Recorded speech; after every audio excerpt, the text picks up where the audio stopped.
ભાજપ દ્વારા નરેન્દ્ર મોદીના 24 વર્ષના જે શાસન થયા છે એ માટે 7 થી 15 તારીખે વિકાસ સપ્તાહની ઉજવણી કરવાનું નક્કી કર્યું છે અને મંત્રીઓ ભાજપના નેતાઓ લોકોની વચ્ચે જશે, વિકાસ સપ્તાહની ઉજવણી કરશે અને પછી એક પ્રતિજ્ઞા લેશે, સંકલ્પ લેશે. મારે એમને પૂછવું છે કે તમે એવું તો શું વિકાસ કર્યો? 30 વર્ષમાં ગુજરાતમાં તમે બેરોજગાર યુવાનોને રોજગારી નથી આપી શકતા, મહિલાઓને ન્યાય નથી આપી શકતા, મહિલાઓ પર અત્યાચાર થઈ રહ્યો છે. 9,000 જેટલા ગુજરાતમાં પરિવારોએ, સામૂહિક પરિવારોએ આર્થિક સકડામણને અન્ય કારણોથી સિસ્ટમના વાંકે આપઘાતો કર્યા છે. બેરોજગાર યુવાનો ઉપર તમે લાઠીઓ વર્ષાવો છો, રોજગારી નથી આપી શકતા. ખેડૂતો પાયમાલ થઈ ગયા છે, ખેડૂતોને ભાવ નથી મળતા. 11 વર્ષ પહેલા જે ભાવ હતા એ પણ ભાવ અત્યારે નથી મળતા અને મોંઘવારી ચારે બાજુથી વધી ગઈ છે.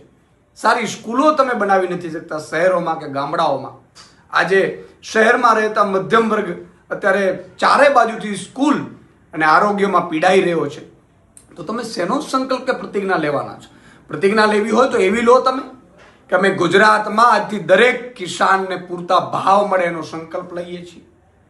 ખેડૂતને એના વીજ થાંભલાઓ એના ખેતરમાં વિધાઉટ પરવાનગી નાખવામાં આવે છે કંપનીઓના જોરે, એ નહીં નાખવા દઈએ એવો સંકલ્પ લઈએ છીએ.